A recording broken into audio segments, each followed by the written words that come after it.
ระบบการเงินโลกและวิธีเอาตัวรอดจากเกมการเงินขาทาส EP 28การฝากเงินกับธนาคารจะเฮ็ดให้คนทุกข์จนหลงหัวข้อนี้เมื่อได้อ่านหรือได้ฟังแล้วอาจจะเฮ็ดให้ท่านเกิดคำถามในใจว่าการฝากเงินก็ได้ผลตอบแทนที่เป็นอัตราดอกเบี้ยอยู่แล้วจะเฮ็ดให้คนทุกข์จนหลงได้แนวใดหากท่านได้ติดตาม EP ผ่านๆมาท่านอาจจะบ่เกิดคำถามแบบนี้เพื่อให้เกิดความเข้าใจกระจ่างแจ้งขึ้นเติมขอให้ท่านหวนคืนไปฟังคลิปใน EP ผ่านๆมาเติมการปิดบังตัวเลขเงินเฟ้อที่แท้จริงจากภาคส่วนที่เกี่ยวข้องจึงเห็นให้ผู้คนส่วนใหญ่เข้าใจผิดและนำไปสู่การลงทุนที่ผิดพลาดไปตามๆกันในนั้นรวมไปถึงการฝากเงินเพื่อหวังผลตอบแทนจากดอกเบี้ยนำอีกฉะนั้นความรู้ข้อมูลที่อัปเดตและการศึกษารายละเอียดเกี่ยวกับทรัพย์สินหรือรูปแบบก่อนการลงทุนนั้นจึงเป็นสิ่งจำเป็นหลายในยุคปัจจุบันเพื่อหลีกเว้นจากความเสี่ยงและผลกระทบที่จะตามมาการฝากเงินเพื่อให้ได้ผลตอบแทนจากอัตราดอกเบี้ยเงินฝากนั้นก็เป็นอีกวิธีหนึ่งที่นิยมกันโดยเฉพาะอยู่ในสปป.ลาวเฮาที่ทางเลือกการลงทุนมีน้อยและเข้าถึงได้ยากบวกใส่แฮงจูงใจจากอัตราดอกเบี้ยที่สูงจึงเฮ็ดให้คนส่วนใหญ่ที่มีเงินเก็บจากเงินอุดหนุนเงินบำนาญเงินโบนัสหรือเงินจากการขายทรัพย์สินมูลมรดกที่ได้มาเป็นก้อนกลุ่มคนเหล่านี้มักจะจินตนาการถึงอนาคตที่สดใสจากเงินฝากของตนเพราะส่วนหลายธนาคารธุรกิจบ้านเฮาจะให้ดอกเบี้ยเงินฝากที่สูงประมาณ 9% ต่อปีถ้าเทียบกับต่างประเทศแล้วถือว่าสูงหลายฉะนั้นผู้ฝากเงินทั้งหลายจึงคิดว่าการฝากเงินระยะยาวเพื่อกินดอกเบี้ยจึงเป็นทางเลือกที่ดี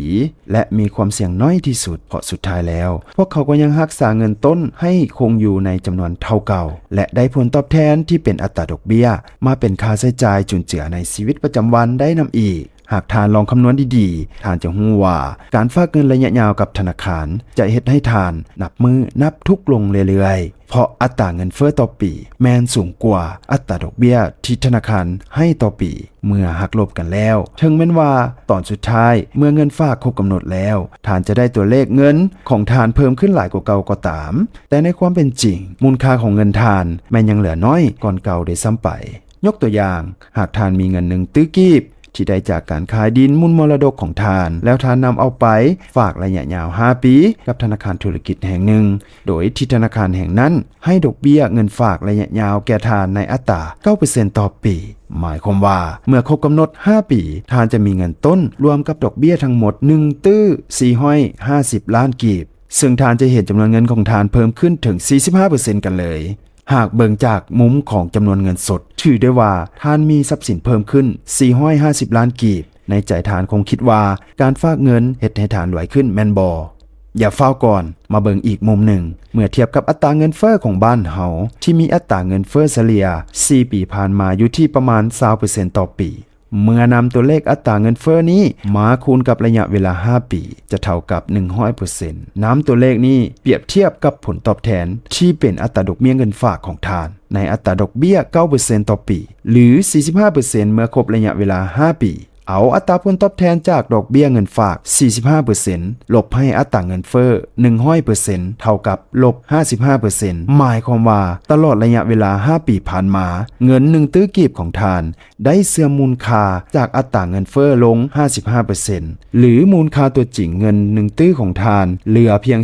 45% หรือเทียบเท่า450ล้านกีบเท่านั้นนี่ละจึงเป็นเหตุผลที่บอกว่าเป็นหยังการฝากเงินจะเฮ็ดให้พวกเขาทุกข์จนหลงฉะนั้นการเก็บเงินไว้ซื่อๆบ่เฮ็ดหยังก็ยิ่งจะทุกข์จนหลงหนักกว่าเก่าดังที่เคยเว้าใน EP ก่อนหน้านี้แล้วว่าโลกการเงินได้บีบให้พวกเขาจำเป็นต้องได้ลงทุนถ้าบ่ลงทุนพวกเขาก็ยิ่งจะทุกข์จนลงเรื่อยๆเพราะเกือบเป็นไปบ่ได้เลยที่เฮาจะใช้เหือแฮงของเฮาหาเงินให้ได้หลายเพียงพอที่จะต่อสู้กับอัตราเงินเฟ้อได้แต่เป็นอย่างในหลักสูตรการเรียนการสอนด้านการเงินต่างๆจึงบอกว่าการฝากเงินกับธนาคารนี้ละเป็นวิธีที่มีความเสี่ยงน้อยที่สุดและให้ผลตอบแทนที่เหมาะสมที่จะเฮ็ดให้ท่านรวยขึ้นในอนาคตได้ซึ่งจะเป็นแนวใดนั้นเราจะติดตามนำกันใน EP ต่อไปแต่ก่อนจะไปฝากท่านกดไลค์กดแชร์กดหัวใจเพื่อเป็นกำลังใจให้ทางช่องดร. Financial Tutor หรือท่านสนใจเรื่องใดเติมสามารถคอมเมนต์ไว้ใต้กล้องวิดีโอนี้ได้เลยแล้วทางแอดมินจะเข้ามาตอบให้ท่าน